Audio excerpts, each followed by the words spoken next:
Nagkaharap sa korte si Pastor Apollo Kibuloy at isa sa mga dating miyembro ng Kingdom of Jesus Christ na muna'y biktima ng kanyang pang-aabuso. Not guilty ang inahaing plea ni Kibuloy at mga kapwa-akusado sa mga kasong human trafficking at sexual abuse. May report si Joseph Moro. Any message, sir, to their followers? Tatag lang.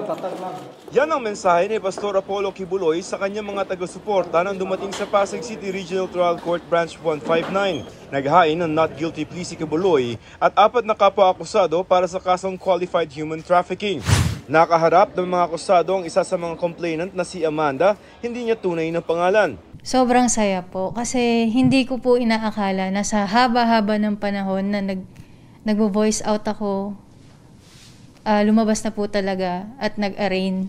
Bata pa lamang daw si Amanda nang ma-recruit sa KOJC sa Davao. Nung unay nagbebenta siya ng mga biskwit at nangongolekta ng donasyon para i-remit sa grupo. Pero kalaunan napili siyang maging bahagi ng close-in pastoral na nagsisilbi kay Kibuloy. 17 anyos siya noong 2014 nang halayin umano siya ng pastor. Taong 2016 nakatakas siya sa tulong ng kanyang mga magulang. Alam ko po marami pang biktima na lalabas. Maglakas na lang tayo ng loob. Sasabihin na lang natin yung totoo para makamit namin yung hustisya. Hindi pinagbigyan ng korte ang mosyon ni Kibuloy na mailipat siya sa kustodiya ng AFP. Pagkatapos ng arraignment, ibinalik si Kibuloy sa Camp Crame. Doon muna mananatili habang sumasailalim sa medical evaluation para sa hiling niya na i-hospital arrest sa Davao City. May kondisyong medical umano si Kibuloy.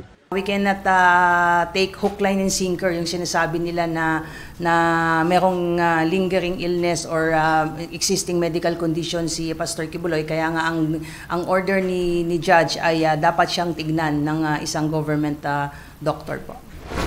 Habang ang 4 na kapwa-akusado ni Kibuloy dinala na sa Pasig City Jail matapos iutos ng korte. Maghahain daw ang kampo ni Kibuloy ng motion for reconsideration.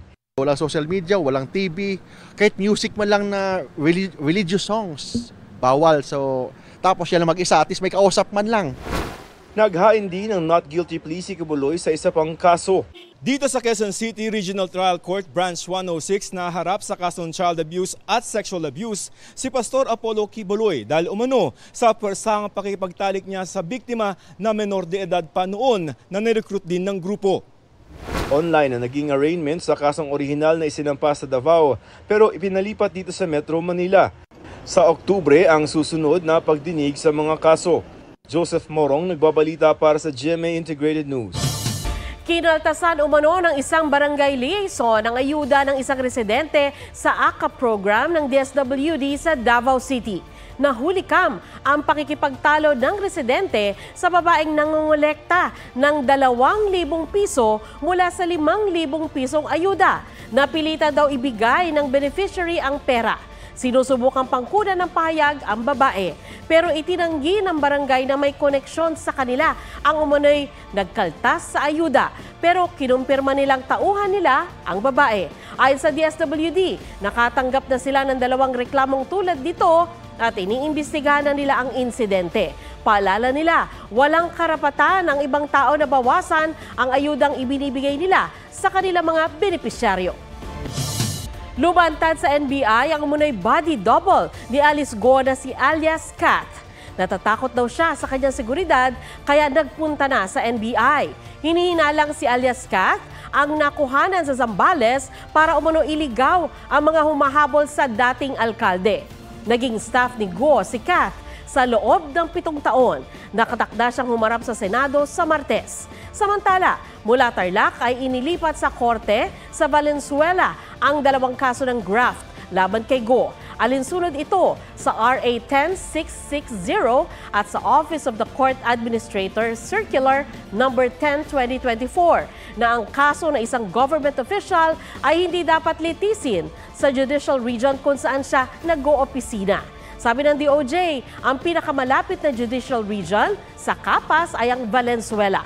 Sinusubukan pa namin hinga ng pahayag ang abogado ni Guo. Sinulatan na rin ni Senador Riza Ontiveros ang Valenzuela Regional Trial Court para payagang makadalo si Guo sa pagdinig ng kanyang komite sa Martes. Nagpaulan po sa maraming lugar ang hanging habagat na pinalalakas ng bagyong Ferdy. May report si EJ Gomez. Hindi napigil ng ulan ang mainit na pananampalataya ng mga deboto ngayong pista ng Divono Rostro sa Naga City.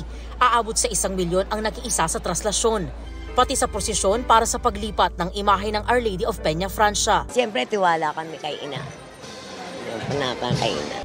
Handa na rin daw ang lokal na pamahalaan sa pagpasok ng bagyong Ferdy. Meron po tayong mga rescue boats at mga rescue teams. Pero bago pa man nakapasok sa Philippine Area of Responsibility ang bagyong Ferdy, nagpaulan na ang pinalalakas nitong habagat. Umapaw ang spillway sa Del Gallego, Camarines Sur, na isolate ang 5 barangay. Pahirapan naman ang biyahe ng mga motorista sa San Jose Occidental Mindoro dahil sa baha. Nagka-landslide sa Casibud, Nueva Vizcaya, Banawe Mayayaw Road at Piwong Cayapa Road sa Hingyon, Ifugao. Sa Santa Catarina Negros Occidental, kinailangang ilikas ang mahigit 100 residente. Habang sa bayan ng Siaton, na-rescue ang 2 bata na natangay ng rumaragasang baha. Sa Kidapawan City, 8 bahay ang napinsala matapos mabagsakan ng mga puno. EJ Gomez, nagbabalita para sa GMA Integrated News. Alas 6 po ng gabi nang pumasok sa Philippine Area of Responsibility ang bagyong Ferdy. Pero ilang oras lang itong magtatagal sa loob ng PAR. Huli ang namataan ng Pag-asa, 1,285 kilometers east-northeast ng extreme northern Luzon. Taglay nito ang lakas ng hangin na 85 kilometers per hour at may bugso nga abot sa 105 kilometers per hour.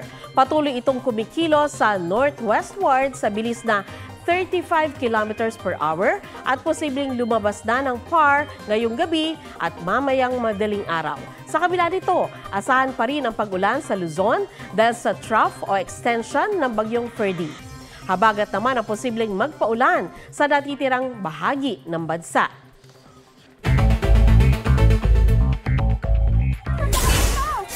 Aabot sa 200 pamilya nawala ng bahay sa sunog sa Barangay San Antonio sa Quezon City.